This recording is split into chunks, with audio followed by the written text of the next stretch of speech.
দর্শক, স্বাগত জানাচ্ছি দেশ ও বিদেশের গুরুত্বপূর্ণ তথ্য নিয়ে বিকেলের সংবাদে। আপনাদের সাথে আছি আমি রায়হান উদ্দিন। শুরুতেই জাতীয় প্রসঙ্গ। অন্তর্বর্তী সরকারকে বেকায়দায় ফেলতেই দুষ্কৃতিকারীরা দেশে হত্যাকাণ্ডের মতো লোমহর্ষক ঘটনার পুনরাবৃত্তি ঘটাচ্ছে বলে জানিয়েছেন বিএনপি মহাসচিব মির্জা ফখরুল ইসলাম আলমগীর। বৃহস্পতিবার রাতে স্বেচ্ছাসেবক দলের নেতা আজিজুর রহমান মুসাব্বিরকে হত্যাকাণ্ডের ঘটনায় গভীর উদ্বেগ প্রকাশ করে এক শোক বার্তায় এমনটা জানান তিনি। যুক্তরাষ্ট্রের মিশিগান অঙ্গরাজ্যের হ্যামট্রমিক শহরের কার্পেন্টার স্ট্রিট এখন থেকে খালেদা জিয়া স্ট্রিট নামে পরিচিত হবে। শহরটির সিটি কাউন্সিলে সদ্য প্রয়াত বিএনপি চেয়ারপারসনের সম্মানে এই নামকরণ করার সিদ্ধান্ত অনুমোদন পেয়েছে বলে জানিয়েছে বিএনপি মিডিয়া সেল।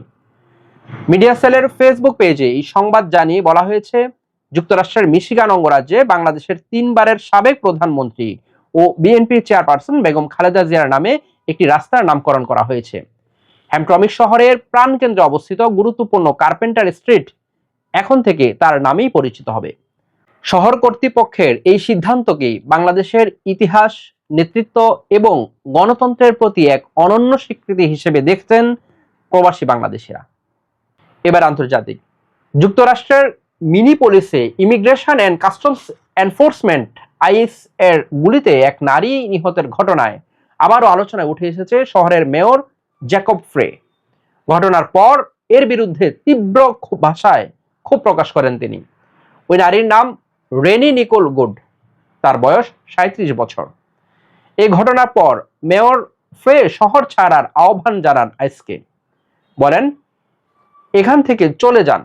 এ সময় উত্তেজনাবশত অশালীন শব্দ ব্যবহার করেন তিনি। শেষ করব খেলার খবর দিয়ে।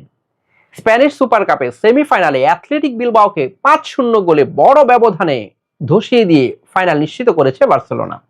দাপুটে এই জয়ের পর শিরোপা নির্ধারণী ম্যাচে প্রতিপক্ষ হিসেবে নির্দিষ্ট কোনো দলের নাম নিতে রাজি হননি বার্সা কোচ হ্যান্সি ফ্লিক।